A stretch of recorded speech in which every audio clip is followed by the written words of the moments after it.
Society చైర్మన్గా ప్రమాణ స్వీకారం చేసిన గంగారెడ్డి గారికి ప్రత్యేకంగా ధన్యవాదాలు తెలియజేస్తూ, అదేవిధంగా ఈ కార్యక్రమానికి ముఖ్య అతిథి చేసిన గౌరవనీయులు పెద్దలు శాసనసభ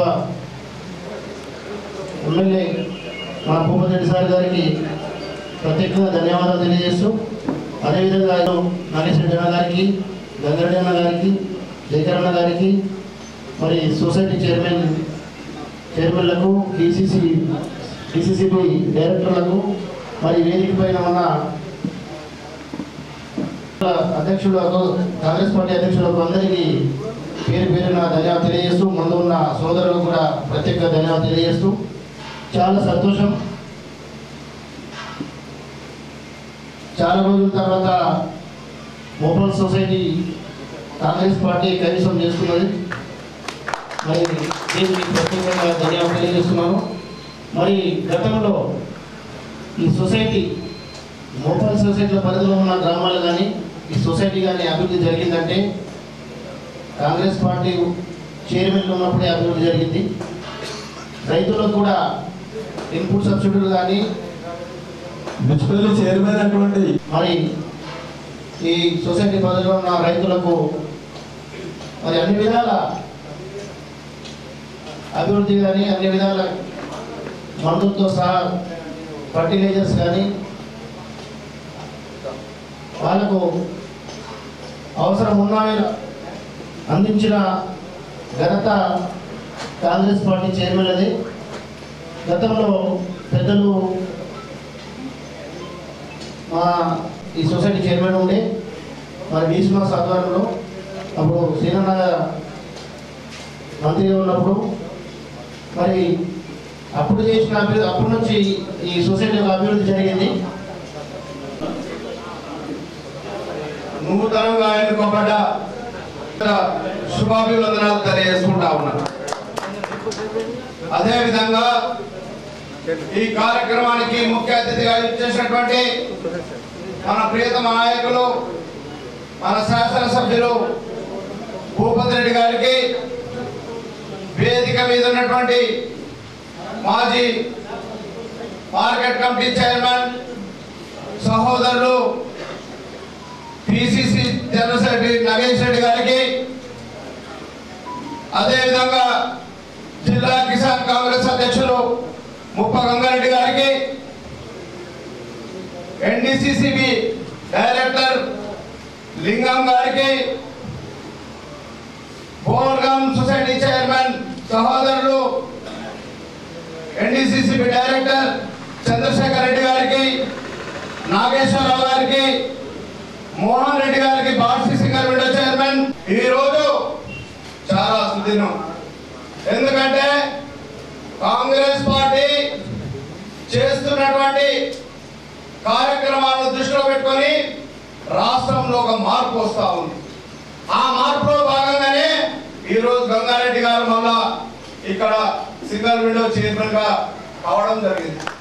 ఆ మార్పులో భాగంగానే మొన్న రామచంద్ర గౌడ్ గారు సింగల్ విండో డిస్ప్లే చైర్మన్. భూస్థాపితమవుతున్నటువంటి బిఆర్ఎస్ పార్టీ వాళ్ళు చేసిన అన్యాయాలకు, అక్రమాలకు హద్దు లేకుండా, అదుపు లేకుండా పోయి ప్రజలు ఇలా తిరస్కరిస్తున్నటువంటి సందర్భం. మరి వారు చేసిన హామీలను ఒక్కటి నెరవేర్చకపోగా మరి ప్రజలను ఏ విధంగా ఇబ్బందులు పెట్టారో మీ అందరికీ తెలుసు. వేదిక మీద ఉన్నటువంటి పెద్దలు ఎన్నో కేసులలో ఇరుక్కున్నారు. మేమందరం కాంగ్రెస్ పార్టీని పట్టుకొని ఉండి ఈ రోజు రాష్ట్రంలో కాంగ్రెస్ పార్టీ వచ్చింది.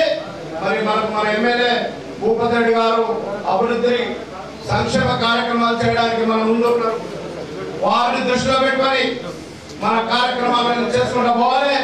దాంట్లో భాగంగా ఈ రోజు ప్రభుత్వం ఏదైతే రేవంత్ రెడ్డి గారు మనకి ఇచ్చిన హామీలను ఒకటొకటిగా 6 గ్యారెంటీలు ఇచ్చినారు. వారిలో 5 ఇప్పటి వరకు ప్రారంభించుకోవడం జరిగింది. దాంట్లో మరి సిలిండర్ 500కి బస్సు, అమ్మాయి మహిళలకి బస్ ఫ్రీ, ఈ విధంగా 5 గ్యారెంటీలను మరి ఈ ప్రభుత్వం నెరవేరుస్తూ ఉంది. ఇంకా పోతే మరి గత ప్రభుత్వం రైతు సంక్షేమ ప్రభుత్వంగా ఉండే మన రాజశేఖర రెడ్డి గారు ఉన్నప్పుడు అటువంటి రాజశేఖర రెడ్డి గారి ప్రభుత్వంలో ఆ రోజే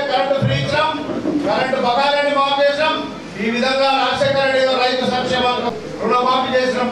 మరి ఇప్పుడు కూడా ఈ మన ప్రభుత్వం రుణమాఫీ చేస్తామని చెప్పిన మాట వాస్తవం. అది త్వరలోనే నెరవేరుతుంది. రైతులకి తప్పకుండా రుణమాఫీ అవుతుందనే మాట మీ అందరికి తెలియజేస్తా ఉన్నాం. మరి గత ప్రభుత్వం ఏదైతే ₹1,00,000 రుణమాఫీ అందో మరి ఎవరికి ఇంతవరకు ఆ ₹1,00,000 రుణమాఫీ కాలే. ఇట్లా పోతే ఆ ప్రభుత్వం చేసినటువంటి ఎన్నో వాగ్దానాలు శుద్ధ తప్పుగా ఈ రోజు మనం ధృవీకరించవచ్చు.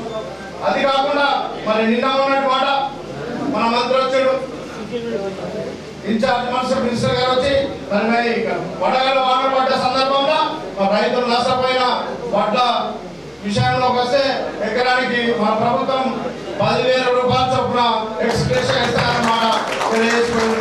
మరి ఇటువంటి సంక్షేమ అభివృద్ధి చేసే ప్రభుత్వం అందరం అండగా ఉండి రేపు రాబోయే రోజులలో ఈ నిజామాబాద్ రూరల్ కాన్స్టిట్యున్సీలో మరి భూపతి రెడ్డి గారి ఆధ్వర్యంలో మరి రేపు పార్లమెంట్ ఎలక్షన్లు జరుగుతూ ఉన్నాయి, వస్తూ ఉన్నాయి. రేపు మాకు మరి నోటిఫికేషన్ వచ్చే పరిస్థితి. మరి అటువంటి సందర్భంలో మనమంతా ఏకతాటిపై ఉండి భూపతి రెడ్డి గారి నాయకత్వంలో మనం మన కాన్స్టిట్యున్సీ నుంచి అత్యధిక మెజార్టీ ఈ పార్లమెంట్ కాన్స్టిట్యున్సీలో ప్రతి కాన్స్టిట్యున్సీ కంటే మనము ఎక్కువ మెజార్టీ ఇచ్చి మరి భూపతి రెడ్డి గారి నాయకత్వాన్ని బలపరచాలనే మాట మీ అందరికి తెలియజేస్తా ఉన్నా. భూపతి రెడ్డి గారు ఎంత ఎక్కువ మెజార్టీ ఇస్తే వారి నాయకత్వం అంత బలపడుతుంది. వారికి మనం అండగా ఉన్నట్టు రాష్ట్ర ప్రభుత్వానికి ముఖ్యమంత్రికి తెలుస్తుంది. మరి వారి ద్వారా మరి రాష్ట్ర మనకు కావాల్సినటువంటి నిధులు, సంక్షేమం, అభివృద్ధి అన్ని చక్కగా జరుగుతాయన్న మాట మీ అందరికి తెలియజేసుకుంటూ మీరందరూ రేపు పార్లమెంట్ ఎలక్షన్ లో ఏకదాటిపై నుంచి ఎక్కడ ఏ అంటే అపోహలుకోకుండా ఏమన్నా వేషజాలాలున్నా అన్ని మర్చిపోయి మరి రాహుల్ గాంధీని ప్రధానమంత్రి చేసుకునే దిశగా మనం అంతా ప్రయాణించాల్సిన అవసరం ఉంది. కావున దయచేసి కాంగ్రెస్ కార్యకర్తలు ఈ వేదిక నుంచి చెప్తా ఉన్నాం. మరి దయచేసి అందరూ ఏకతాటి మీద ఉండి రేపు పార్లమెంట్ ఎలక్షన్ లో ప్రతి ఒక్కరూ కాంగ్రెస్ పార్టీకి గట్టిగా పనిచేద్దాం. మరి ఏదైతే ఈ మధ్యకాలంలో మరి బీఆర్ఎస్ పార్టీ నుంచి కాంగ్రెస్ పార్టీకి వచ్చిన ప్రతి కార్యకర్త మరి వారు కూడా వారి వంతు కృషి చేయాల్సిన బాధ్యత ఉంది. మా అందరం ఒక్క దాటిపై నడిచి వచ్చిన వాళ్ళు పోయిన అనే మాట కాకుండా కాంగ్రెస్ లో ఉన్న ప్రతి వ్యక్తి మనమందరం అన్నదమ్ములాగా మరి పార్టీని బలోపేతం చేయాల్సిన బాధ్యత మనందరిపై ఉన్నదన్నమాట. వేదిక మీద ఉన్న పెద్దలందరూ కూడా మరి దీన్ని బలపరిచి పార్టీకి పనిచేయాల్సిన అవసరం ఉందని మనం మాట తెలియజేసుకుంటూ నాకు ఇచ్చిన ఈ అవకాశానికి ధన్యవాదాలు తెలుపుకుంటూ సెలవు తీసుకుంటా ఉన్నాను. జై హింద్, జై కాంగ్రెస్. గతంలో గడిచిన 9 సంవత్సరాలు మన రైతులకు చాలా ఇబ్బందులు పెట్టిన రోజులు ఉన్నాయి. అట్లా కాకుండా గతంలో మేము కూడా 13 సంవత్సరాలు సింగల్ విండో చైర్మన్ గా ఉన్న కాలంలో ఇక్కడ కానీ బాధ్యత కానీ ఎక్కడ కూడా రైతులకు అన్యాయం జరగలేదు. రైతుల పట్ల మనం నిలబడ్డాం, రైతులకు సేవ చేసినాం. అదే మాదిరిగా మీరు ఇంకా ఈరోజు మన ప్రభుత్వం కూడా చెప్తా ఉన్నది రైతులకు ఇబ్బంది కావద్దని.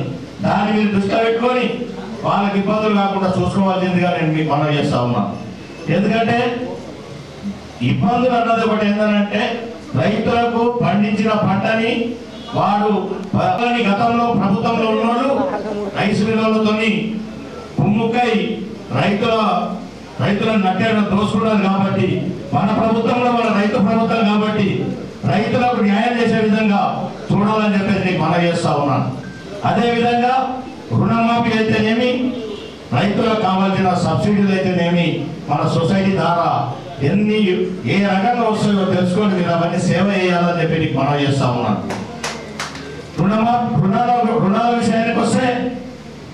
రుణాల విషయానికి వస్తే మీరు అధిక మొత్తంలో రైతాంగానికి రుణాలు తీసుకొచ్చి ఇప్పించాల్సిందిగా నేను మనం చేసిన నాడే మన సింగల్ విండో కానీ సింగల్ విండో చైర్మన్ కానీ సింగల్ విండో డైరెక్టర్లు కానీ పేరు వస్తారు. ఆ పేరు తెచ్చుకున్న నాడే మనకు రాబోయే రోజుల్లో అవకాశాలు ఇంకా మరి ఎన్నో ఉంటాయి. అవన్నీ చేసుకోవాల్సిందిగా కోరుకుంటున్నాను. ఇకపోతే ఇప్పటి వరకు పెద్ద శేఖర్ కూడా అన్ని క్లుప్తంగా ప్రభుత్వం గురించి చెప్పడం జరిగింది. దానికి నేను కూడా భావిస్తూ మనం ఈరోజు కాంగ్రెస్ పార్టీ పరంగా బీఆర్ఎస్ పార్టీ నుంచి కానీ ఏ పార్టీ నుంచి కానీ వచ్చో మన టీఆర్ఎస్ పార్టీ మనకు ప్రత్యామ్నాయం కాదు, బీజేపీ పార్టీ ప్రత్యామ్నాయం. ఆ బీజేపీ పార్టీని ఎదుర్కోవాల్సిందిగా నేను మనం చేస్తా ఉన్నాను. ఎదుర్కోవాల్సిందేనంటే గతంలో మనం బీజేపీ పార్టీ అనేది మన మండలంలో ఎక్కడ ఉన్నదని అనుకున్నాం. కానీ ఈరోజు మన కాన్సెన్స్లో 50,000 ఓట్లు పడ్డాయి. దాన్ని దృష్టిలో పెట్టుకొని మనం ఇప్పుడు సంఖ్య పెరిగింది, బలం పెరిగింది. ఆ రోజులో మనం 20 మంది ఉండవచ్చు, ఇలా 2,000 మంది అయినాం. దానికి భిన్నంగా మన ఎమ్మెల్యే గారికి భూపతి రెడ్డి గారికి ఏదైతే 22,000 ఓట్ల మెజార్టీ తెచ్చినామో దానికంటే ఎక్కువ మనం మెజార్టీ ఇవ్వాల్సిందిగా మీ అందరూ మనం కష్టపడాల్సిందిగా మనం చేస్తూ ఉన్నాం. ఈ యొక్క పాత జిల్లాలో పాత మండలంలో 2 సొసైటీ పెద్దాయి, ఒకటి బాడ్సి, ఒకటి మోపాల.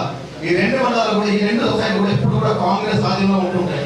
మరి ఆ రోజు పెద్దలు సీరన్న గారి నాయకత్వంలో నేను కూడా 9 సంవత్సరాలు యొక్క మోపాల సిటీ కూడా చేయడం జరిగింది.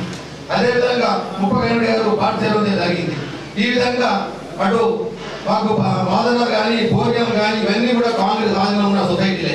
అప్పుడు ఉన్నప్పుడు మన కాంగ్రెస్ ప్రభుత్వం ఉన్నప్పుడు అప్పుడు ఏదైతే రాజశేఖర్ గారు మన్మోహన్ సింగ్ గారు ఉన్నప్పుడు మనకు రుణమాఫీ అంటే ఏకకాలంగా రుణమాఫీ చేసింది మన కాంగ్రెస్ ప్రభుత్వం. మరి గత ప్రభుత్వం హామీలు ఇచ్చి మనం ఇంటి సాగడం జరిగింది. ఆ రోజుల్లో రుణమాఫీ అంటే మోపాల సొసైటీ 4 కోట్లు రుణమాఫీ వేయడం జరిగింది. అదేవిధంగా పార్టీకి సుమారు 3.5 కోట్లు, అదే పోలియంకు ₹1 కోటి, మాదలకు 75 లక్షలు. ఈ విధంగా అన్ని సొసైటీలకు రుణమాఫీ చేయడం జరిగింది. చేసింది ఊరి కాంగ్రెస్ ప్రభుత్వమే. మళ్ళీ ఇప్పుడు రేవంత్ రెడ్డి గారి నాయకత్వం ఏదైతే 2 లక్షల రుణమాఫీలో ఖచ్చితంగా ఇప్పుడు ఎలక్షన్ కోడ్ ఉంది కాబట్టి తూచ తప్పకుండా ఈ యొక్క ఏదైతే 6 సూత్రాలు అమలు చేసేది అన్ని కూడా మార్చడం జరుగుతుంది. కాబట్టి రైతులు రాబోయే రోజుల్లో మీరు దృష్టిలో ఉంచుకొని క్లుప్తంగా ఇప్పుడు ముప్పారెడ్డి గారి శేఖర్ చెప్పడం జరిగింది. ఎందుకంటే ఈ యొక్క సొసైటీ అభివృద్ధి జరగాలంటే పాలకవర్గం అనేది చాలా స్ట్రిక్ట్ ఉండాలి. ఎక్కడ కూడా రైతు అనేది జరగకూడదు. ముఖ్యంగా ఎందుకంటే మన బట్టలు చూపుతుంటాము, కడతాను చెప్తున్నారు, సొసైటీ ద్వారానే కాంటాక్ట్ చేస్తున్నారు. రైతులు పోగానే అక్కడ ఏమన్నా తెలుసా సార్, ఇంకా తరుగున్నది తేమ ఉన్నది అని చెప్పి ఒక బస్తా 10 కిలోలు కట్ చేస్తున్నారు. దానికి బాధ్యులు సొంగలు కూడా చైర్మన్ పాలకవర్గం సభ్యులు అవుతారు. అది దృష్టిలో ఉంచుకొని జాగ్రత్తగా ఉండాలని కోరుకుంటున్నాను. ఎందుకంటే ఎక్కడెక్కడ అవకాశాలు జరిగింది పాలకవర్గం మొత్తం మీద యాక్షన్ తీసుకుంటుంది. గత ప్రభుత్వం వేరే, ఇప్పుడు ప్రభుత్వం వేరే. ఎందుకంటే సీదా జైలు పంపిస్తారు మీ అందరినీ. ఎందుకు అవకాశాలు జరగకూడదు. గతంలో జరిగిన అందరికీ కూడా అదే శిక్షలు అనుభవిస్తారు. ఎందుకంటే ఇప్పుడు ఎలక్షన్ కూడా ఉంది కాబట్టి ఎక్కడైనా అవకాశాలు జరిగితే వాళ్ళని ఇకనైనా మరి భూపతి గారి నాయకత్వం రూరల్ నియోజకవర్గంలో అందరూ సొసైటీ చేయడం జరిగింది. మరి ఇక్కడ అయినా కూడా ఎక్కడ కూడా అవకాశం జరగదని అందరూ సభావం కోరుకుంటున్నాను. మరి ముఖ్యంగా ఇప్పుడు శేఖర్ చెప్పడం జరిగింది. ఎందుకంటే రాబోయే రోజుల్లో ఈ యొక్క కాంగ్రెస్ వచ్చిన తర్వాత 6 సూత్రాలు ఏదైతే అమలు చేస్తున్నామో అన్ని కూడా పూజ తప్పకుండా 5 అమలు చేయడం జరిగింది. మరి రాబోయే రోజు కూడా ఇప్పుడు ఎలక్షన్ కోడ్ ఉంది. ఆ కోడ్ అయిపోగానే ఖచ్చితంగా రేవంత్ రెడ్డి గారి నాయకత్వంలో మన రూరల్ నియోజకవర్గం మన ఎమ్మెల్యే భూపతి నాయకత్వంలో అన్ని కూడా అమలు చేయడం జరుగుతుంది. ముఖ్యంగా మన రూరల్ నియోజకవర్గంలో ఇళ్ల సమస్య చాలా ఉన్నది. అది కూడా పెద్దలు భూపతి చెప్పడం జరిగింది. నాకు ఖచ్చితంగా మన రూరల్ మనకు ఎన్నైతే 3,000 వస్తాయో 4,000 ఖచ్చితంగా న్యాయంగా కట్టుకునే వారికే ఇవ్వడం జరుగుతుంది. ఎందుకంటే గతంలో చూసినా మనం ఇల్లు కట్టకుండా కట్టినట్టు లోన్లు లేపడం జరిగింది. ఇప్పుడు అప్పటి ఉన్న అవకాశాలు ఉండవు. ఖచ్చితంగా ఎవరైతే ఇల్లు కడతారో వారికి ఇవ్వడం జరుగుతుంది. పాత ఇల్లు అనేది ఇవ్వడం జరగదు. కొత్తగా ముగ్గు పోసిన వారికి ఇవ్వడం జరుగుతుంది. ఎందుకంటే మరి ఏదైనా అవకాశం జరిగితే మన ఎమ్మెల్యే వారికే చెడిపోయి వస్తుంది. దాన్ని దృష్టిలో ఉంచుకొని మరి ఇక్కడ ప్రతి ఒక్క కాంగ్రెస్ కార్యాలను కోరుకుంటున్నాను. ముఖ్యంగా ఇప్పుడు శేఖర్ చెప్పారు రాబోయే రోజుల్లో పార్లమెంట్ ఎలక్షన్ ఉంది. మరి ఎలక్షన్ లో మన గత ఎన్నికల్లో మన భూపతి రెడ్డి గారిని సుమారు 21 మెజార్టీతో గెలిపించుకున్నాం. మరి ఇప్పుడు హౌస్ ఫుల్ అయిపోయింది మన దగ్గర. మనంతా వచ్చి మన బస్ ఫుల్ అయిపోయింది. మరి కలెక్షన్ నీళ్ళు కాకూడదు. నేను ఒకటే కోరుకుంటున్నా, ప్రతి ఒక్కరు కూడా అందరూ కష్టపడి ఏదైతే భూపతి రెడ్డి గారికి 20 మెజార్టీ ఇచ్చినామో 21 మెజార్టీ ఇచ్చినామో దాని రెట్టింపుగా 42,000 ఓట్ల మెజార్టీ ఇచ్చి రేపు వారి సారథ్యంలో మంచి పేరు మనం కోరుకుంటున్నాను. ఎందుకంటే నేను చేయలేనా చేయడం ముఖ్యం కాదు, ఓటు తీసుకురావాలి. ఇప్పుడు మేము ఉన్నప్పుడే 21,000 ఇప్పుడు అందరూ వచ్చారు. మరి వచ్చినప్పుడు ఇంకా రెట్టింపు రావాలి. రెట్టింపు రాకపోతే ఒకసారి ఎమ్మెల్యే గారి నాయకత్వంలో మెజార్టీ పార్లమెంట్ ఇచ్చినామనుకో వారికి కూడా ముఖ్యమంత్రి గారి దగ్గర ఎల్లా వేసుకుని మనకు రూరల్ ఫండ్ తీసుకొస్తారు. మరి ఓట్లు రాలేదనుకో ఏమైనా ముఖ్యమంత్రి గారు మనం ఎమ్మెల్యే గారు మీ నిజాలు ఓటు తక్కువ వస్తే మన దగ్గర మూట్లు ఇచ్చి పెడతారు. ఏదైతే ఎమ్మెల్యే గారు మమ్మల్ని మాట్లాడతారో మరి ముఖ్యమంత్రి వారి దగ్గర అడుగుతారు. ఇప్పుడు నా గ్రామంలో ఓటు తక్కువ వచ్చారనుకో నాకు నమ్మకం ఉంటుంది ఎమ్మెల్యే గారి దగ్గర. మంచి మెజార్టీ వచ్చిందనుకో మనందరం కూడా మనకు కూడా కలిసి తిరగవచ్చు. అభివృద్ధి గురించి డబ్బులు తీసుకొస్తారు. 100 కోట్లు వస్తాయి, డెవలప్మెంట్ చేస్తాం. అది మనం కూడా కార్యకర్తలు కూడా మనం ఏదైతే వాగ్దానం చేస్తామో అది నెరవేర్చుకుంటాం. మరి ఈ విధంగా అందరూ కూడా కష్టపడి వారి సారథ్యంలో, భూపతి గారి సారథ్యంలో మంచి మెజార్టీ తీసుకోవాలి. ఎందుకంటే బీజేపీకే మనకి ఫైట్ ఉంటుంది. టీఆర్ఎస్ అనేది జీరో అయిపోతున్నది. బీజేపీ గతంలో ఎన్నికల్లో ఏ వాగ్దానం చేసింది? 2 కోట్ల ఉద్యోగాలు సంవత్సరానికి. మరి ఈ రోజు 10 సంవత్సరాలు పరిపాలన చేశాడు అంటే 20 కోట్ల ఉద్యోగాలు రావాలా? ఒక ఉద్యోగం వచ్చిందా? అది మనము యువకులకు ఇవ్వాలి. మెయిన్ యువకులే ఈరోజు బీజేపీ అనేది. అదేవిధంగా ఇంగ్లీష్ ఇచ్చిందా? కావాలని లేఖార్థం ప్రతి కుటుంబానికి 15 లక్షలు ఇస్తాడు. ఎప్పుడైనా వచ్చిందా? మరి ఎన్నో బీజేపీ మూట అబద్ధాలు చెప్పి మోడీకి అధికారం రావాలి. మళ్ళీ కూడా ఏదే మూట అబద్ధాలు చెప్తున్నాడు, ప్రజలను నమ్ముతున్నాడు. ఎందుకంటే మతం పేరు మీద నమ్ముతున్నారు. అందరం మీద కొట్టుకొని వచ్చిన మనందరం మతంలో దేవుడు పూజిస్తారేమా? వాళ్ళు బీజేపీ పూజిస్తున్నారా? అది మన ప్రజలకు తీసుకెళ్ళి బీజేపీ వాళ్ళు మాయపడి నమ్మకండి. ఎందుకంటే 5 సంవత్సరాలు కాంగ్రెస్ అధికారం ఉంది కాబట్టి మనకు గ్రామాల్లో అభివృద్ధి జరగాలంటే కాంగ్రెస్ పార్టీ ఓటమించుకోవాలా? మరి ఎమ్మెల్యే భూపతి నాయకత్వంలో ప్రతి గ్రామంలో తీసుకుంటారు. మనం పేదల నాయకుడు ముఖ్యమంత్రి గారు రేవంత్ రెడ్డి గారు ముఖ్యమంత్రి అయిన తర్వాత మన నియోజకవర్గంలో ఇంకా కాంగ్రెస్ పార్టీని బలోపేతం చేయాలా? రాబోయే పార్లమెంట్ ఎన్నికల్లో, అదేవిధంగా ఇంకా రాబోయే ఎన్నికలు ఏదైతే ఉంటుందో స్థానిక సంస్థలు కానీ ఇవన్నీ కూడా టోటల్గా కాంగ్రెస్ కైవసం చేసుకోవాలా? ఎందుకంటే ప్రజా వ్యతిరేకంగా పరిపాలిస్తున్నటువంటి టీఆర్ఎస్ పార్టీని మొత్తం భూస్థాపితం చేయాలా అన్న ఉద్దేశంతోనే ఇవన్నీ కార్యక్రమాలు జరుగుతూ ఉన్నాయి. మీరు చూస్తూ ఉన్నారు, నేను ఆర్మూర్లో సింగిల్ విండో మన మున్సిపల్ చైర్మన్ అవిశ్వాసం పెట్టాము, మనం కాంగ్రెస్ కైవసం చేసుకున్నాం. డిసిసిబి చైర్మన్ మొన్న టీఆర్ఎస్ వాళ్ళని గత నుంచి కాంగ్రెస్ కైవసం చేసుకుంటా ఉంది. ఇలా మన నియోజకవర్గంలో కూడా మరి నేను ఎన్నికైనప్పుడు ఒక సింగిల్ విండో చైర్మన్ కూడా కాంగ్రెస్లో లేడు. ఇవాళ 3 నెలల తర్వాత 20 మంది సింగిల్ విండో చైర్మన్ 20 మంది సింగిల్ విండోలను మనము కైవసం చేసుకున్నాం. ఇంకా నాలుగు కూడా నడుస్తూ ఉన్నాయి కార్యక్రమాలు. ఎందుకంటే టీఆర్ఎస్ చేసింది ప్రజా వ్యతిరేక పాలన, ఒక కుటుంబ పాలన. తెలంగాణ ఏదైతే మన ఆశయంతో తెచ్చుకున్నామో అది ఆ ఆశయాలు నీరు గారిని అని చెప్పి ప్రజలు కూడా మార్పు కోరుకున్నారు. ఇలా కాంగ్రెస్ పార్టీకి పట్టనట్టులో నేను కూడా మీ ముందట ఎమ్మెల్యేగా నిలబడ్డాను. ఈ సందర్భంగా కాంగ్రెస్ యొక్క ఆశయాలను, కాంగ్రెస్ యొక్క సిద్ధాంతాలను ప్రజలకు తీసుకెళ్లాలంటే మనం ప్రతి గ్రామాన బూత్ లెవెల్లో కానీ మరి సింగిల్ విండో ఏది ఉంటే అదంతా కూడా మనం బలోపేతం చేసుకోవాల్సిన బాధ్యత ఉంది. కాబట్టి మరి ఈ సందర్భంగా ముఖ్యంగా మరి ఈ సింగిల్ విండో డైరెక్టర్స్ అందరికీ నేను అభినందిస్తా ఉన్నా. ముఖ్యంగా చైర్మన్ గారు చాలా అనుభవజ్ఞుడు. ఆయన 3సారి డైరెక్టర్ ఆయన.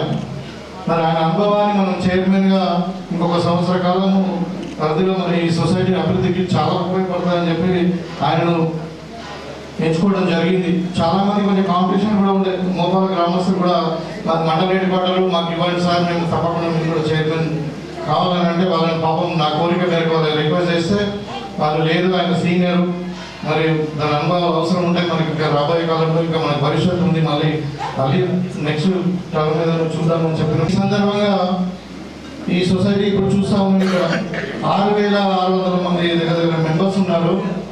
ఇవాళ 22 లక్షల లాభాలతో ఈ సొసైటీ ఉంది. అయితే ఈ సొసైటీ ఈ విధంగా ఏ సొసైటీ అయినా మన సింగిల్ విండో సొసైటీలు నిజంగా ఇవాళ లాభాలలో ఉన్నాయంటే మన ప్రియతమ నాయకుడు రాజశేఖర రెడ్డి గారు తీసుకున్నటువంటి పాలసీలు.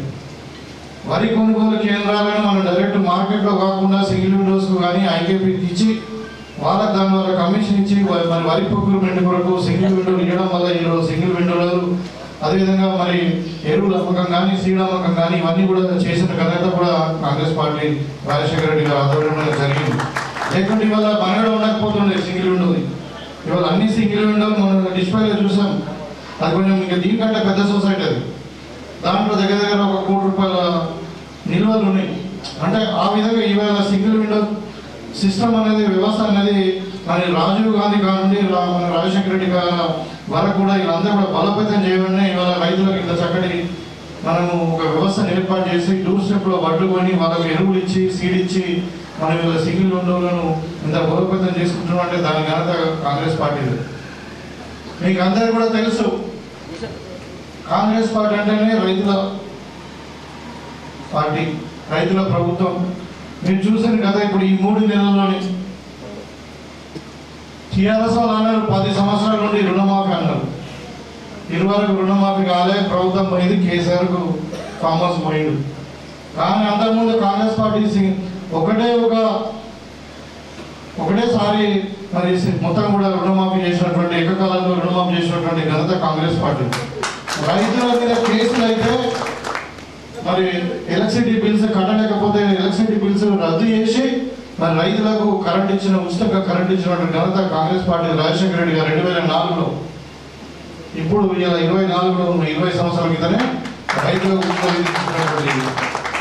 ఇవాళ మీరు చూస్తా ఉన్నారు, ఇవాళ మన పంటలు నష్టపోయినాయి, మేమందరం ఊళ్ళలో పోయినాం. దానికి కారణం ఎవరు అంటే వడగండ్ల వాన కాదు, వడగండ్ల వాన ఎవరి ఇయర్ వస్తూనే ఉంటుంది. కానీ గత 10 సంవత్సరాల నుండి ఒక్క పంట కూడా పంట బీమా కట్టలే ఈ ప్రభుత్వం. కేంద్ర ప్రభుత్వం నుండి కొంచెం పైసలు వస్తాయి, కొంచెం రైతు కట్టుకోవాలా, కొంచెము సెంట్రల్ మనది స్టేట్ గవర్నమెంట్ కాంట్రిబ్యూషన్ కట్టాలి. రైతు ఎటన్నా గంగలోని ఏదైనా మునిగారని చెప్పేసి మొత్తం పంట బీమా బంద్ చేయడం వల్ల ఇలా పంట నష్టం జరుగుతూ ఉంది. మనం ఎవ్రీ ఇయర్ చూసాం, 10 సంవత్సరాలు కూడా చూసాం. ఇవాళ కాంగ్రెస్ పార్టీ ఇదంతా గమనించి, ఇంతకుముందు కాంగ్రెస్ పార్టీ అధికారంలో ఉన్నప్పుడు ఏ విధంగా ఉండేనో ఇవాళ మొత్తం రైతుకు ప్రతి ఎకరానికి ఏ పంట అయినా పర్వాలేదు, ఆ పంటకు రైతు 1 రూపాయి కట్టకుండా 100% పంట బీమా కట్టబోతా ఉన్నాం ఇవాళ వచ్చే వానకాలం పంటకు. సో మీరు నిర్భయంగా వాన వచ్చినా, వరద వచ్చినా, పంట నష్టమైనా, ఇంకేదైనా మీకు ఆదుకోవడానికి ఇలా పంట బీమా పథకం కాంగ్రెస్ పార్టీ తెస్తా ఉంది. రైతుకు 1 రూపాయి కట్టే అవసరం లేదు. అదేవిధంగా ఇవాళ రైతు భరోసా, మరి ఇంతకుముందు టీఆర్ఎస్ వాళ్ళు ఏం చేసారు, పుట్టలకు హైవే రోడ్లకు ప్లాట్లు చేసిన వాళ్ళకు మరి హైదరాబాద్లో ఉండే 100 ఎకరాలు ఖరీదు భూములకు కూడా రైతు బంధు ఇచ్చారు. కాంగ్రెస్ పార్టీ ఎట్లా కాకుండా నిజమైన పంట పండించే రైతుకే మేము రైతు భరోసా ఇస్తామని చెప్పి ఇవాళ 5 ఎకరాల వరకు రైతు బంధు ఇవ్వబోతే రైతులు వాళ్ళ బెనిఫిట్ అయినరు. ఇంకా కొంతమందికి ఇంకా ఈ వారం రోజుల్లో కూడా రైతు బంధు పడుతుంది. రాబోయే కాలంలో మన నిజమైన రైతుకి ఇవ్వాలి, అది కూడా కౌలు రైతు కూడా ఇవ్వాలని చెప్పి ఉద్దేశంతో అవసరం ఉంటే ఇంకొక 5,000 ఎక్కువ ఇస్తాం, రైతు భరోసా పేరు మీద 15,000 రూపాయలు ఎకరానికి ఇస్తామని చెప్పి కాంగ్రెస్ పార్టీ చెప్పడం జరిగింది. అది చెప్పి చూపిస్తాం, చేసి కూడా చూపిస్తాం. అదేవిధంగా ఇలా రైతు బంధు పేరు మీద మొత్తం రైతుకు కావాల్సినటువంటి సీడ్ సబ్సిడీ కానీ, ఫర్టిలైజర్ సబ్సిడీ కానీ, మరి అదేవిధంగా ఈ పనిముట్లు కొనుక్కుంటే కానీ, ఇంకా ఏదైనా కానీ అన్నిటి మీద సబ్సిడీ ఎత్తివేసిండ్రు, డ్రిప్ ఇరిగేషన్ సబ్సిడీ ఎత్తివేసిండ్రు. ఇవాళ మళ్ళీ అన్ని కూడా పునరుద్ధరిస్తూ ఉన్నాం. రైతులకు కాపాడుకోవాల్సిన బాధ్యత కాంగ్రెస్ పార్టీ మీద ఉంది కాబట్టి. అంటే ఈ విధంగా రైతులు రాజు చేయడమే కాంగ్రెస్ పార్టీ లక్ష్యం. కాంగ్రెస్ పార్టీ రైతులు అన్ని విధాలుగా ఆదుకుంటుంది. ఇంకా ఏకకాలంలో మళ్ళీ 2 లక్షల వరకు రుణమాఫీ కూడా చేయాలని కాంగ్రెస్ పార్టీ తీవ్రంగా ఆలోచిస్తుంది, బ్యాంక్ వాళ్ళతో మాట్లాడుతుంది. కొద్దిగా టైం పట్టచ్చు, కానీ చెప్పింది చేస్తామన్నది నేను ఇక్కడ చెప్పదలుచుకున్నాను. మనం చూసాం కదా ప్రభుత్వం ఏం చెప్పింది. ఇవాళ ఏమైంది, 7 లక్షల నుండి 8 లక్షల రూపాయలు అప్పు చేసి పెట్టిపోయింది, మనకు చిప్ప చేతికి ఇచ్చిపోయింది. ఇక ఇంకా ఆయన హరీష్ రావు అంటాడు, నీకు బంగారు పల్లెలో తెలంగాణ ఇచ్చినాము, మీరు ఏం చేస్తున్నారు 3 నెలలు అంటున్నారు. ఏడ బంగారు తెలంగాణ ఉంది అంటే పల్లెం ఉన్నది.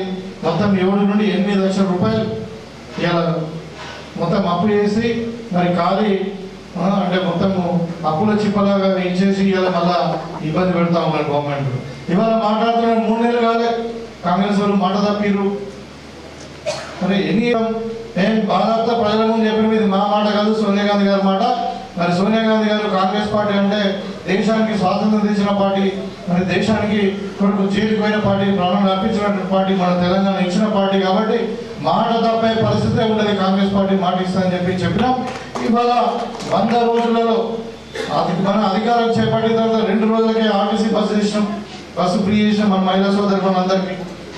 ఇవాళ 30 కోట్ల మంది మహిళలు ఇంతవరకు ఫ్రీగా బస్సులో ప్రయాణం చేసింది. ఏ జాతర పోయినా, ఏ తల్లిదండ్రుల దగ్గర పోయినా, లేకపోతే పిల్లలు హైదరాబాద్లో చదువుకున్నా, ఇవాళ ఏ గుడికి పోయినా, ఎక్కడ పోయినా ఫ్రీగా బస్సు సౌకర్యం వాళ్ళకు మహిళలు జరుగుతూ ఉంది. అదేవిధంగా ఆరోగ్యశ్రీ పథకం ఏదైతే మనకి మన ప్రియతమ నాయకుడు ఆ టైంలో రాజశేఖర రెడ్డి గారు పెట్టిందో దాన్ని నిర్వీర్యం చేయడానికి ప్రయత్నం చేసే వాళ్ళ 10 లక్షల వరకు పెంచి పేదవారికి గుండె ఆపరేషన్ అయినా, మరి మెదడు ఆపరేషన్ అయినా ఇంకా కడుపులో కంతి అయినా కాలేజీనా ఏదైనా ఫ్రీగా చేయాలా, కార్పొరేట్ వైద్యం ఇప్పించాలని చెప్పి దాంట్లో ఇంకా రోగాల సంఖ్య కూడా పెంచి 10 లక్షల వరకు పెంచడం జరిగింది. ఇవన్నీ 2 రోజులు చేసి అధికారం చేపట్టింది డిసెంబర్ 7వ తారీఖు నాడు, 9వ తారీఖు నుండి ఇవన్నీ ఇంప్లిమెంట్ అవుతా ఉన్నాయి. నిన్న కాకపోక మనం చూసాం ఇలా 0 కరెంట్ బిల్ వస్తూ ఉంది రైతులకు. మరి కరెంటు బిల్లు కరెంటు ఫ్రీగా ఇవ్వడమే కాకుండా ఇవాళ గృహ అవసరాలకు కూడా పేదవారికి బిలో పావర్టీ లైన్ ఉన్న వాళ్ళకి అందరికి వైట్ రేషన్ కార్డు ఉన్న వాళ్ళందరూ కూడా 200 యూనిట్ల వరకు కరెంటు ఫ్రీ ఇచ్చి ఇవాళ 0 కరెంట్ బిల్ ఇస్తా ఉన్నాం. నేనే అక్కడ తిచ్చిపల్లిలో ప్రారంభం చేయడం జరిగింది. అది కాకుండా 500 రూపాయలకే సిలిండర్ ఇస్తా ఉన్నాం. ఇవాళ మరి అప్పుడు మస్తు చెప్పారు డబుల్ బెడ్రూమ్ ఇల్లు ఇస్తాం, మరి అల్లుడాస ఎక్కడ ఉండాలా, కొడదాస ఎక్కడ ఉండాలా, బర్రే దుడ్డే ఎక్కడ ఉండాలని మాట్లాడిన 10 సంవత్సరాలు ఎక్కడ ఇచ్చిన పాపన పోలేదు. ఇవాళ 4,50,000 ఇండ్లు ఇవాళ సాంక్షన్ చేసుకుంటే ఒక్కొక్క కాన్ఫరెన్స్కి దగ్గర 3.5 నుండి 4,000 వరకు ఇల్లు మంజూరు అవుతా ఉన్నాయి. దాన్ని కూడా ఎమ్మెల్యేలకు అధికారం ఇచ్చి ఇంతకుముందు 50,000, 40,000 గృహాలకు అవసరం తీసుకున్నట్టు కాకుండా మరి కలెక్టర్ గారు చైర్మన్ గా ఉండి మొత్తం పారదర్శకంగా మీ ఊళ్ళలో కూడా దాన్ని లిస్టు పెట్టి నిజమైన నిరుపేదలకు ఇల్లు లేని వాళ్ళకి ఇల్లు ఇవ్వాలన్నది లక్ష్యంతో కాంగ్రెస్ పార్టీ ముందుకు పోతా ఉంది. అంటే ఈ విధంగా ఇప్పుడు రైతు నేస్తాం, మీరు రైతు నేస్తాం అంటే మీకు ఐడియా ఉండొచ్చు. నేనే మెంటోస్పల్లిలో ప్రారంభించడం జరిగింది, ముఖ్యమంత్రి గారు అక్కడ హైదరాబాద్ లో ప్రారంభిస్తే మీకు అందరూ కూడా ఇప్పుడు అంటే ఎవ్రీ 2,000 ఎకరాలకు ఒకటి రైతు వేదిక కట్టినప్పుడు రైతు వేదిక కట్టి ఏం చేస్తున్నారా అంటే దాంట్లో మీకు ఏం జరుగుతుందో తెలుసు. ఈ టీఆర్ఎస్ పతలాడుకోవడానికో తాగడానికో వనకొస్తుంది అదానికి ఇవాళ రైతు వేదికలను మళ్ళీ ఉపయోగం తీసుకురావాలి, రైతులను చైతన్యపరచాలని చెప్పి రైతు నేస్తం పేరు మీద దానికి అక్కడ వీడియో కాన్ఫరెన్స్ కానీ డిజిటల్ అయ్యేదానికి ఏర్పాట్లు చేసి ఈ ఉగాది లోపల అన్ని రైతు వేదికలలో అక్కడ కంప్యూటర్ చేసి డిజిటలైజ్ చేసి మరి మీరు డైరెక్ట్ గా ఇస్రో అంటారు మన ఇన్స్టిట్యూట్ సైంటిస్ట్ కానీ అగ్రికల్చర్ యూనివర్సిటీ సైంటిస్ట్ మీరు డైరెక్ట్ మాట్లాడచ్చు. మనం భూమి దున్నినా లేకుంటే దాని విత్తనాలు కానీ దానికి మందు అంటే ఫర్టిలైజర్ వేయడం కానీ మరి మధ్యన ఏదైనా రోగాలు వస్తే కానీ పంట పండించే వరకు కూడా కోత కానుండి మరి మార్కెటింగ్ ఫెసిలిటీ వరకు కూడా మొత్తం కూడా మీరు డైరెక్ట్ ప్రతి మంగళవారము ప్రతి శుక్రవారము మీరు డైరెక్ట్ స్టేట్ లెవెల్లో సైంటిస్టులతో మాట్లాడే అవకాశం మీ రైతులకు కల్పించడం. దాంతో మీ ద్వారా ఈ టెక్నాలజీని వ్యవసాయానికి అనుసంధానం చేయడం వల్ల మీకు ఇంకా తక్కువ పెట్టుబడిలో మనకు ఎక్కువ ఆదాయం వచ్చి ఎక్కువ దిగుబడి వచ్చి మరి మార్కెటింగ్ ఫెసిలిటీ కూడా ఎక్కువ అవకాశం ఉంటుంది. కాబట్టి ఈ రైతు వేదికలన్నింటినీ కూడా సైంటిఫిక్గా ఇలా డిజిటలైజ్ చేసి మరి సైంటిస్టులతో డైరెక్ట్ నేరుగా రైతులను మాట్లాడే అవకాశాన్ని కాంగ్రెస్ పార్టీ కల్పించింది. ఇలా ఇంకా ఇవాళ ఇంత చేస్తే కూడా వాళ్ళు ఏమంటున్నారు ఇంకా టీఆర్ఎస్ వాళ్ళ తతంగా మనకు అందరు తెలుసు. ఏం చేసిండ్రు అంటే కాళేశ్వరం కట్టమని చెప్తా ఉన్నారు. ఇలా కాళేశ్వరము నేను చెప్తున్నా ఒక మేస్త్రి మన దగ్గర మోపాలలో మేస్త్రీలు ఉంటారు. జనరల్గా ఇంటర్మీడియట్ ఎస్ఎస్ఓ చదువుకుంటే పాపము పనిచేసి కొంచెం పని నేర్చుకొని ఇల్లు కడతారు. ఆ మేస్త్రి కట్టిన ఇల్లు కూడా 50 ఏళ్ళు ఉంటుంది. ఇవాళ ఇంజనీర్లు కట్టి టీఆర్ఎస్ పాలనలో కట్టినటువంటి మేడిగడ్డ 3 ఏళ్ళకే కూలిపోయింది. 1,00,000 కోట్లు ఖర్చు పెడితే అన్నారం సుందిలా లీక్ అవుతా ఉంది. ఇవాళ 1,00,000 కోట్లు ప్రజాధనం మనం ఒక సామెత ఉన్నది, ఇంకటికి రాజుల పైసలు రాళ్ళపాలు అయినాయి అంటుండ్రి. ఇవాళ ప్రజల పైసలు గంగపాలు చేసి కేసీఆర్ మొత్తం అప్పులు చేసి మరి అక్కడ గంగల పాలు చేసి కమిషన్ దొరికింది. అదే మన దగ్గర కూడా ఈ ప్రాణహిత చేవేళ 2021 ప్యాకేజ్ 800 కోట్లు పెట్టి రాజశేఖర్ గారి టైంలోనే 80% కంప్లీట్ అయింది. మొత్తం టన్నెల్ అయిపోయింది, సర్జిపూల్స్ అయిపోయినాయి, కెనాల్ వైడనింగ్ అయింది, అంతా అయింది. ఇంకొక 300 కోట్లు పెడితే మనకు 2 లక్షల ఎకరాలకు నీళ్ళు వచ్చింది మన నియోజకవర్గంలో. ఇవాళ పంటలు ఎండిపోతున్నాయి, కరెంటు లేక కాదు ఇది నీళ్లు లేక, గ్రౌండ్ లెవెల్ నీళ్లు లేక. ఆ రోజు మాట్లాడేది టీఆర్ఎస్ పార్టీ వస్తే కాంగ్రెస్ పార్టీ వస్తే కరెంట్ ఉండదు, రైతు బంధు రాదు, లేకుంటే కళ్యాణ లక్ష్మి రాదు. ఇవాళ నేను వచ్చిన 3 నెలలనే 1000 మందికి కళ్యాణ లక్ష్మి చెక్కులు ఇప్పించిన. ఇవాళ కరెంటు 24 గంటలు ఇస్తా ఉన్నా.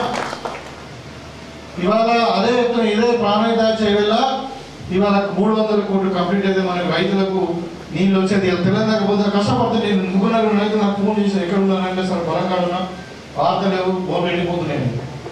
అంటే ఈ దుస్థితి ఎందుకు వచ్చింది? ఈ 10 ఏళ్ళలో ఒక 300 కోట్లు పెడితే పాత డిజైన్ ప్రకారం ఇలా అవుతుండే. ఏమైనా చెప్పినా మనం మంచి పక్క పోయినాం, పెద్దలు మన ఇప్పుడు ముఖ్యమంత్రి గారు కూడా ఆ రోజు వచ్చిండు మనకు. ఖచ్చితంగా ఈ ప్రాణహిత చేవేళ 21-25 చేసి వ్యవసాయానికి గుంటకు 1,82,000 నీళ్ళు ఇప్పిస్తామని చెప్పి తెలియజేస్తా ఉన్నాం. ముఖ్యమంత్రి వాళ్ళు కట్టుబడి ఉన్నారు. దానికి ఖచ్చితంగా 800 కోట్లు కానీ 300 కానీ 500 కోట్లు కానీ ఇంత కానీ ఇవాళ వాళ్ళు ఏం చేశారంటే కొన్ని పైప్ లైన్ వేసి కొంచెం ఖర్చు పెట్టింది. అది ఎటు కాకుండా అయిపోయింది. ఇలా ఒక 1000 కోట్లు 800 కోట్లు ఖర్చు పెట్టింది. అది నీరు కాలిపోయింది. ఒక గుంట కూడా నీళ్లు రాలే 10 ఏళ్ళ నుండి. కాబట్టి దీని మీద మనం ఎట్లా చేద్దాం, దీన్ని ఎట్లా మరి ఇలా ఈ ప్రాజెక్టులు ఏ విధంగా మరి ప్రజలకు నీళ్ళు అందాలి. కాబట్టి పెండింగ్ ప్రాజెక్టు తప్ప వ్యతిరేకమైన ఒక సైంటిస్ట్ మనకు ఇలా సెంట్రల్ వాటర్ కమిషన్ ఉంటుంది, water regulation board national level, దానికి అడ్వైజర్ ఆయన కూడా అవసరం ఉంటే మనం పిలిపించి ఈ ప్రాజెక్టుని ఏ విధంగా కంప్లీట్ చేయాలో, తక్కువ ఖర్చులో మరి ఎక్కువ మందికి మనం ఎక్కువ ఆయకట్టుకు నీళ్ళు ఇవ్వాలి, అది కూడా చెరువులు ఇవ్వాలి, గ్రౌండ్ వాటర్ డెవలప్ అవ్వాలనే ఉద్దేశంతో ఆ ప్లాన్లో మనం ముందుకు పోతున్నాం. ఇలా అంటే ఈ ప్రభుత్వం 3 నెలల్లో ఎంతో వేసింది, ఇంకా చేయాలనే తపన కూడా ఉంది. ఇక్కడ ఆర్థిక పరిస్థితి బాగా లేకుండా ఇక్కడ అప్పుల పాలైనా మరి మనం ఇచ్చిన మాట కట్టుబడి ఉండాలని చెప్పి మొన్న మా మంత్రి గారు చెప్తా ఉండే దగ్గర సంవత్సరానికి 60,000 కోట్లు ఇది తెచ్చిన అప్పులు కట్టడానికి పోతున్నాయి. ఏం చేసినా అంటే మిషన్ భగీరథ అంటారు. మిషన్ భగీరథ ఇప్పుడు ఒక స్కామ్. మొన్న ఇప్పుడు విజిలెన్స్ ఎంక్వైరీ నడుస్తూ ఉంది. పాత బ్యాంకులే కనెక్షన్ ఇచ్చారు, పాత ట్యాంకులే కనెక్షన్ ఇచ్చి బిల్లులు ఎక్కున్నారు. ఇక మిషన్ కాకతీయ సంగతి మనకు తెలుసు. ఇక అది మన కాళేశ్వరం ప్రాజెక్ట్ అయితే గట్లయింది. చేపలలో అవినీతే, చేపల పిల్లలు అమ్మడం ఏమైతే, గొర్రెలలో అవినీతే. ఇక దేంట్లో అవినీతి లేదు. అదే ఇంతకుముందు మనం చెప్తుంటే ఇందు కలడు అందు వేయడం సందేహం కలదు, ఎందెందుకు ఎక్కినా అందందుకు కలదు అన్నట్టు భక్త పరాలు ఒక పాట ఉండేది. ఇవాళ వీళ్ళది ఈ గత ప్రభుత్వం ఇక వాళ్ళ అవినీతి. ఇక ఇప్పుడు బిడ్డనేమో జైలు పోయింది. ఇక ఆయనేమో అమెరికా పోతాడు, మన పేపర్లు అమ్ముకున్నాడు. ఇక ఆయనేమో ఇప్పుడు కాలేజీకి మంచాన పడ్డాడు. ఇక మనోడు కూడా ఇలా ఇప్పుడు మళ్ళీ ఇలా మాట్లాడుకున్నాడ. మొన్న ఎలక్షన్ ఒక 20-25 కోట్లు వచ్చినాయి. ఇక్కడ ఈయనకు ఈ మనిషి అసలు దానికి 15 కోట్లు మిగిలించుకున్నాడు. ఇక్కడ భూమి కొనుక్కున్నాడు హైదరాబాద్. ఇవాళ మళ్ళీ కేసీఆర్ ఇప్పుడు ఏంటంటే టీఆర్ఎస్ పరిస్థితి ఏంటంటే క్యాండిడేట్ దొరుకుతలేదు. క్యాండిడేట్ లేరు ఎక్కడ. లేకుంటే మళ్ళీ ఈయన నిలబడితే 50 కోట్లు అడిగినాడు. 50 కోట్లు ఇస్తే నేను నిలబడతా అంటే 35 కోట్లు ఇస్తాను అన్నాడు. అంటే నాకున్న సమాచారం చెప్తున్నాను, మీడియా ముందు చెప్తున్నాను. ఆ 35 కోట్ల మరి ఎన్ని మిగిలించుకుంటాడో ఇక గెలిచేది కాదు, పాడు కాదు. టీఆర్ఎస్ కార్యకర్తలు కూడా వినాలా, మీరు ఏదైనా మీరు కూడా సంపదగా సుధాయించుకొని ఏదైనా ఉండే చెవులు పెట్టుకుని మీకోండి. అది గెలిచేది కాదు, తినేది కాదు. అనవసరంగా వాకింగ్ పెట్టుకోండి. కేసీఆర్ పైసలు ఆయన తింటాడు అని ఇట్లా మిగిలించుకొని ఆస్తులు కొనుక్కునే కార్యక్రమాలు చేస్తున్నారు ఇలా టీఆర్ఎస్ క్యాండిడేట్ లేక. ఇవాళ మనకు పోటీ ఉంది. సెంట్రల్ గవర్నమెంట్ ఏదైతే ఉందో మోడీ గారితో అంటే బీజేపీతో పోటీ ఉంది. కానీ ఖచ్చితంగా కాబోయే రోజుల్లో ఇప్పుడు మన మహిళా సోదరులు మనకి ఇంత చేస్తున్నాం, రైతులకు ఇంత చేస్తున్నాం. మరి ఇంకా డెఫినెట్గా 100% మనం కాంగ్రెస్ పార్టీ నిజామాబాద్ పార్లమెంట్లో మనం భారీ మెజార్టీతో గెలవబోతున్నాం అని చెప్తా ఉన్నాం. కానీ డెవలప్ కావచ్చు. ఎందుకంటే ఈ గత 5 సంవత్సరాలు ఈ ఉన్నడైన బీజేపీ ఎంపీ కేసీఆర్ బిడ్డ ఏం చేయలేదని చెప్పి వస్తున్నాయి పోతున్నాయి హాయ్ బాయ్ అంటున్నాయని చెప్పి ఇంటికి పంపిస్తాయి. ఇంటికి పంపిస్తే ఈ మనగాడు వస్తాడు ఏమో చేస్తాడు అని అంటే ఈయన ఇక ఊరి విమర్శలకే పరిమితమైంది.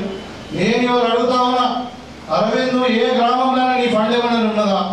ఏ గ్రామంలో నువ్వు విజిట్ చేసినావా? ఏ ఒక్క తాడాలో ₹1 ఇచ్చినావా?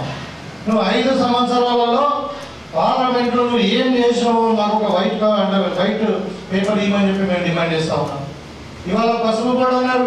మొన్న మేము అడిగిన 7వ వయసు చూపి మరి ప్రధానమంత్రి వచ్చి అనౌన్స్ చేసిపోయిండు పేపర్ మీద, అంటే అనౌన్స్ చేసిపోయిండు. మరి ఎక్కడ పెట్టిండ్రు చూపించు. మరి మేము వస్తాం అందరం రైతులు జిల్లా జిల్లా ఏ ఊరు పోదాం ఆ ఊరు పోదాం. ఏడన్నా పసుపు కూడా కనబడితే నేను ముక్కు నేను రాస్తానని చెప్పిన. అంటే పేపర్ మీద పసుపు బోర్డు. దానికి వల్ల ఏమైంది? రైతులు పసుపు ధర పెరిగింది. ఎందుకు పెరిగింది చెప్పాలి. అది రైతుల దగ్గర పసుపు ట్రేడర్స్ కొన్నారు. ఉన్న తర్వాత ఆ ట్రేడర్స్లో ఇంకో పెద్ద బడా వ్యాపారులు ఉంటారు. ఇండియాలో 4-5 బడా వ్యాపారులు ఉంటారు. వాళ్ళు అంటే ఈ స్టాక్ మార్కెట్ ఇదంతా కమాడిటీస్ అంటారు. దీన్ని అంటే మీకు అర్థం కావాలి చెప్తున్నాను.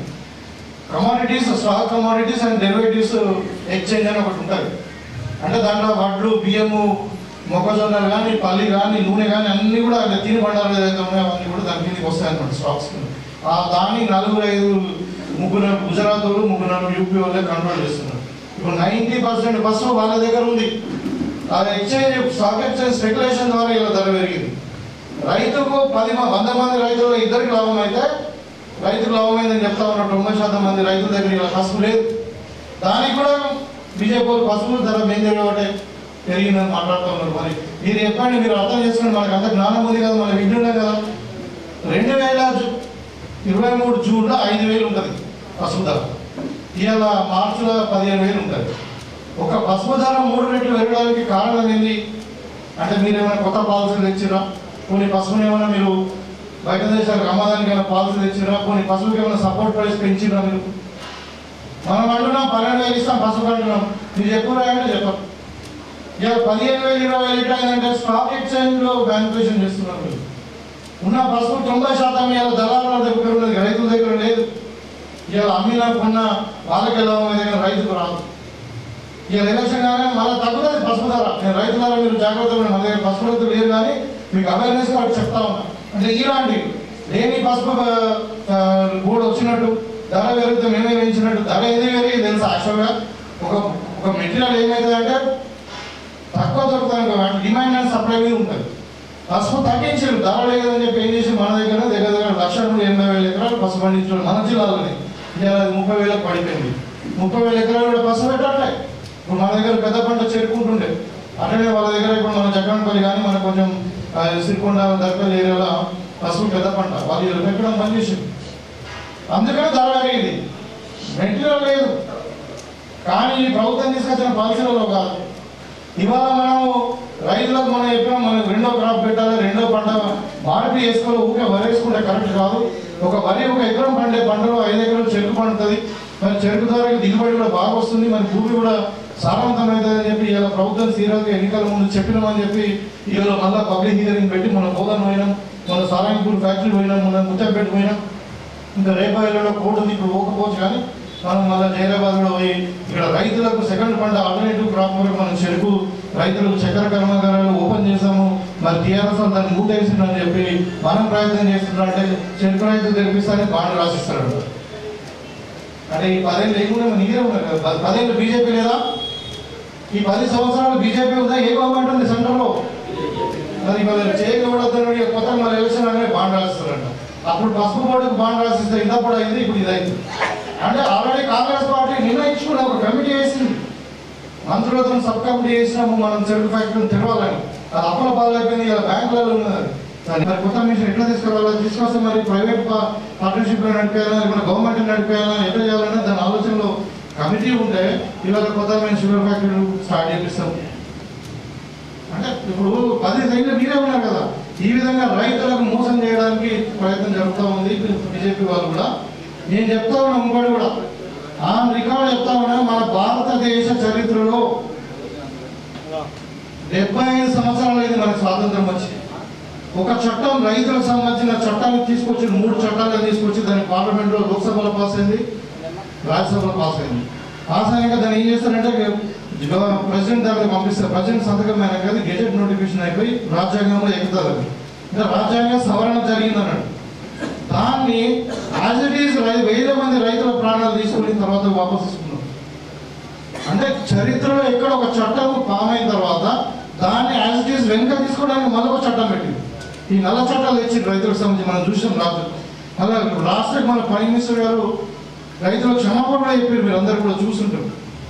అంటే ఇలాంటి రైతు వ్యతిరేక ప్రభుత్వం ఇంత ఎక్కడైనా కానీ చట్టం చేస్తే ఏం చేస్తారంటే దాంట్లో మార్పులు చేర్పులు చేస్తారు. కానీ టోటల్ చట్టాన్ని మళ్ళీ వాపసు తీసుకోవడానికి మళ్ళీ ఒక యాక్ట్ బిల్లు పెట్టి మళ్ళీ 2 పార్లమెంట్ అంటే లోక్సభలో రాజ్యసభలో రివర్స్ తీసుకున్న చరిత్ర భారతదేశ చరిత్రలో ఓన్లీ బీజేపీలో ఉంటుంది. ఈ 10 ఏళ్ల మోడీ ప్రభుత్వంలోనే జరిగింది. ఇవాళ మనం ఇంకా కొన్ని విషయాలు చెప్తాం. మనం రాహుల్ గాంధీ గారు ఏమన్నారు, మనం పండించిన పంటకు గిట్టుబాటు ధర కొరకు మనము పార్లమెంట్లో మీరు బిల్లు తీసుకురండి, చట్టబద్ధత చేయలేదని అడిగినాం. ఏమైంది? దాని కొరకు రైతులు పోరాటం చేస్తే కాల్చి చంపినాం. ఇవాళ మనం పండించిన ధరకు అవసరం లేదా? మరి మైకు ధర ఉంటుంది, మన పెన్నుకు ధర ఉంటుంది, టేబుల్కు ధర ఉంటుంది. మరి పండించిన పంటకు ఎందుకు చట్టబద్ధత చేస్తలేరు? గిట్టుబాటు ధర కొరకు చట్టబద్ధత చేయాలా ఇలా పార్లమెంట్లో అని అంటే బీజేపీ సపోర్ట్ చేస్తలేదు. మన వరికి పండించిన పంటకు ధర కావాలంటే సపోర్ట్ చేస్తలేదు. అట్లా అంటే ఇప్పుడు మనం కాంగ్రెస్ పార్టీ సెంట్రల్ అధికారానికి వస్తే ఏమైందంటే మీకు అందరూ రైతులను మీరు గమనించండి, మన పండించిన పంటకు చట్టం చేస్తారు. అక్కడ 100% 100% ప్రభుత్వం నిర్ణయించిన రేటు మీకు చెందుతుంది. దానికి యాక్ట్ వస్తుంది. దానికి బీజేపీ మీ స్టాండ్ ఏంటంటే ఇట్లా ఇంకోటి బీసీ జనగణన గురించి మనం మాట్లాడుతున్నాం. మన రాష్ట్రంలో 29 రాష్ట్రాలలో మన రాష్ట్రం మొట్టమొదటిసారిగా ఇవాళ ఒక అసెంబ్లీలో తీర్మానం చేసి మనం బీసీ జనగణన చేయాలా. ఇవాళ 55% జనాభా బీసీలు ఉన్నారు. వాళ్ళందరూ కూడా వాళ్ళ స్థితిగతులు ఏంటి, వాళ్ళ సెన్సెక్స్ మీద మొత్తం డేటా తీసుకుని వాళ్ళకు తగ్గట్టుగా మనము ఇవాళ ఫండ్స్ వేసి దాన్ని అందరినీ అభివృద్ధి చెందాలా అని మనం అనుకుంటే బీసీ జనగణన నుంచి మాట్లాడతారేమో అంటే మన మోడీ నేను బీసీ అంటాడు, మన ఈ అరవింద్ నేను బీసీ అంటాడు. కానీ మరి బీసీ జనగణన మీరు ఎందుకు వ్యతిరేకిస్తున్నారు అంటే చెప్పడం లేదు. అవసరం కాదు దేశవ్యాప్తంగా. ఇవాళ లీడర్ అవర్ ఇవాళ మన అసెంబ్లీలో తీర్మానం చేయడమే కాకుండా మన ముఖ్యమంత్రి గారి ఆధ్వర్యంలో 16 కార్పొరేషన్లు ఏర్పాటు చేస్తున్నాం. ఒక్కొక్క కులానికి వాళ్ళకి సంబంధించిన వాళ్ళ సపరేట్ ఒక బోర్డు పెట్టి మరి మీరందరూ కూడా తెలుసు వాళ్ళ జనాభాను బట్టి వాళ్ళ స్థితిగతులను బట్టి వాళ్ళ రిక్వైర్మెంట్ బట్టి. ఎందుకంటే ఇప్పుడు ఒక మత్స్యకారులు వాళ్ళ డిమాండ్ వాళ్ళ అవసరాలు వేరే ఉంటాయి, ఒక వడ్డంగి వాళ్ళ అవసరాలు వేరే ఉంటాయి, రజకులు ఉంటారు వాళ్ళ అవసరాలు వేరే ఉంటాయి. దాని గురించి మనం ఇలా కార్పొరేషన్ ఏర్పాటు చేసుకుని దానికి ఫండ్ పెట్టి మరి వాళ్ళ బతుకులు బాగుపడాలని చెప్పి మనం ప్రయత్నం చేస్తూ ఉంటే ఇవాళ మరి దాన్ని వ్యతిరేకిస్తూ ఉన్నారు. రకరకాల ఇట్లా చెప్తా ఉన్నారు. ఈ విధంగా అందుకని మీరు రాబోయే ఎన్నికలలో ఇవాళ మన అసెంబ్లీ అయిపోయింది, మన పార్టీ అధికారంలోకి వచ్చింది, మరి ఇంకా మనకు పార్లమెంట్తో ఏం పని పొరపాటు కూడా అనుకోకండి. మనకు ఏదైతే ఇప్పుడు రీఆర్గనైజేషన్ బిల్లులో ఏదైతే కానీ ఉన్నాయో మరి రైతులకు ఈ వ్యవసాయం సంబంధించిన గిట్టుబాటు ధర చట్టబద్ధత కావాలన్నా, బీసీ జనగణన కావాలన్నా, ఇంకోటి పార్లమెంట్ వస్తే కూడా మనం ఎజెండాలో పెట్టినప్పుడు పార్లమెంట్ ఎన్నికల్లో ఏమని పెట్టినామంటే బీసీలకు ఇప్పుడు రిజర్వేషన్ కానీ ఏదైనా కానీ మొత్తం ఎస్సీ ఎస్టీ మైనారిటీ కలిసి 50% కంటే ఎక్కువ రిజర్వేషన్ పెరగద్దని ఇవాళ ఒక చట్టం ఉంది. అది ఎత్తేస్తాం, వాళ్ళ జనాభా మీద వాళ్ళకి రిజర్వేషన్ ఇస్తాం. అదేవిధంగా ఇవాళ మహిళలకు సెంట్రల్ గవర్నమెంట్ ఎంప్లాయీస్ లో 50% రిజర్వేషన్ ఇస్తామని చెప్పి కూడా రాహుల్ గాంధీ గారు ఎజెండాలో పెట్టబోతా ఉన్నాం. సో ఇవన్నీ ఇక్కడ ఒకవైపు మహిళా శక్తి పేరు మీద మనము 1 కోటి అంటే 1,00,00,000 కోట్లు ఒక్కొక్క మహిళా సంఘాలకు 10 లక్షలు చొప్పున మరి ఇస్తామని చెప్పి మన మహిళా శక్తి మీటింగ్ కూడా మనం పెట్టుకోవడం జరిగింది. వాళ్ళని కూడా స్వయం ఇంతకుముందు మహిళలను మోసం చేశారు, చారణ మిత్ అన్నారు, 0 వడ్డీ అన్నారు. ఏమైంది వాళ్ళు మిత్ వాళ్ళకి పాపం ఇవాళ మనం మొత్తం కూడా అన్ని మాఫ్ చేస్తూ మరి వాళ్ళకు 0 ఇంట్రెస్ట్ కింద మరి ఒక్కొక్క సంఘానికి 10 లక్షలు కూడా ఇద్దామని మహిళలను కాపాడుతున్న వాళ్ళు కూడా స్వయం శక్తి మీద వాళ్ళు ఉండాలని చెప్పి ఈ విధంగా ఇన్ని కార్యక్రమాలు జరుగుతూ ఉంటే 3 నెలలు కూడా కాలేదు, మరి 100 రోజులు కూడా కాలేదు. మరి మీరందరూ కూడా గమనించండి మన ఈ ప్రభుత్వం ఎంత చిత్తుతుందో మన రైతులను అదేవిధంగా అదే ఎంప్లాయ్మెంట్ కూడా చెప్పాలా. ఇవాళ 15 ఏళ్ళ నుండి ఒక ఎగ్జామ్ జరగలేదు, సరే జరగలేదు. ఇవాళ ఏమైంది 30,000 మంది ఎంప్లాయీస్ మనం ఆల్రెడీ 3 నెలల్లో మనం రిక్రూట్ చేసుకున్నాం. ఇంకా 11,000 పెద్ద మెగా టీఎస్సీ రాబోతా ఉంది.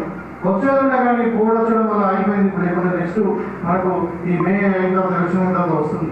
అంటే ఈ విధంగా ఒకవైపు విద్యార్థులను, నిరుద్యోగులను, ఒకవైపు మరి రైతులను, ఒకవైపు మహిళలను వీళ్ళందరినీ కాపాడుకుంటూ మరి తక్కువ ఎన్ని ఇబ్బందులు ఉన్నా ఇచ్చిన మాట మీద కట్టుబడి ఉండాలని మనం ప్రయత్నం చేస్తా ఉన్నాం. మీరందరూ కూడా గమనించింది ప్రభుత్వం యొక్క చిత్తశుద్ధిని మీరు గమనించి మరి రాబోయే కాలంలో మీరందరూ కూడా నా ఎలక్షన్లో ఎంత పనిచేసారో అంతకంటే ఎక్కువ డబ్బులు ఇక పనిచేసి మనము 22,000 కాదు మనం 50,000 మెజారిటీతో మన ఎంపీ క్యాండిడేట్ మన కాన్ఫిడెన్స్ చూపించాలి. ఇంకా పైగా ఏమైందంటే మళ్ళీ ఈయననే మన ఎంపీ క్యాండిడేట్ అయింది మన కాన్ఫిడెన్స్. ఇంకా ఈసారి మనము రాముడు ప్రాజెక్టులో పడేసినాం. ఇక మళ్ళీ ఇప్పుడు నిలబడుతుంది కాబట్టి మనం మళ్ళీ పోతంపాడు శ్రీరామ్ సార్ పడేస్తే కానీ మళ్ళీ లేవాడు, ఇప్పటికీ లేవాడు. ఇంకా మన అడియా కొడుకు విలువెళ్తుంది. ఇప్పుడు సాదా కాకుండా అయిపోయింది. 15 రోజులు తప్ప ఉంటుంది, 15 రోజులు బయట వెళ్తుంది అంటున్నాడు. ఇక మన పని అయిపోయిందిరా మేడం ప్రజలైతే జగబెట్టుకున్నాం మనం తక్కువ అనుకుంటున్నాం అని అంటున్నాక అది తప్పకుండా అదే జరగబోతుంది. ఇప్పుడు కాంగ్రెస్ తీసుకుంటే చెప్తుంది కదా, రాజశేఖర రెడ్డి హయాంలో ఎట్లయితే జరిగిందో మరి అదేవిధంగా రేవంత్ రెడ్డి గారి హయాంలో కూడా ఖచ్చితంగా ఒక ఇందిరమ్మ పాలన తీసుకొస్తామని చెప్పి సందర్భంగా తెలియజేస్తూ మరి మరొకసారి ఈ గంగారెడ్డి గారిని వాళ్ళ బృందాన్ని కూడా అభినందిస్తూ మరి మీరు కూడా ఇప్పుడు చెప్పారు ఏది నాగేశ్వరరావు గారు తప్పకుండా మేము ఆల్రెడీ కలెక్టర్తో కూడా మాట్లాడుతున్నాము. మన కోఆపరేటివ్ కమిషనర్ కూడా ఢిల్లీ నుండి మాట్లాడు, సివిల్ సప్లై నుండి మనకు పర్మిషన్ కూడా వచ్చినాయి. త్వరలోనే ఫస్ట్ తర్వాత మనకు అన్ని కొనుగోలు కేంద్రాలు ఏర్పాటు చేస్తాం. వీలైన మటుకు ఏది కూడా షార్టేజ్ లేకుండా అన్ని కూడా సాల్వ్ చేసుకున్నాం. ఏది ఉన్నా నాకు ఇన్ఫార్మ్ చేయండి. నాకు తప్పకుండా ఇమీడియట్ గా 80% మన లక్ష్యం ఏంటిది రైతులకు ఇబ్బంది కావద్దు. సో రైతులకు ధర పథకాలు మంచిగా వాళ్ళకి ఇబ్బంది కాకుండా ఉండాలన్నది కాబట్టి సో మనము రైతు సేవకులుగానే మనం ఖచ్చితంగా పనిచేస్తామని చెప్పి తెలియజేసుకుంటూ మరి గంగారెడ్డి గారు ఇంకా 1 year టర్మ్లో మరి మోపాల సొసైటీ ఇంకా అభివృద్ధి చేయగలరు. నా అంత సహకారం మీ సొసైటీకి పూర్తిగా ఉంటుందని చెప్పి ఈ సందర్భంగా తెలియజేసుకుంటూ సెలవు తీసుకుంటా ఉన్నాను. జై కాంగ్రెస్.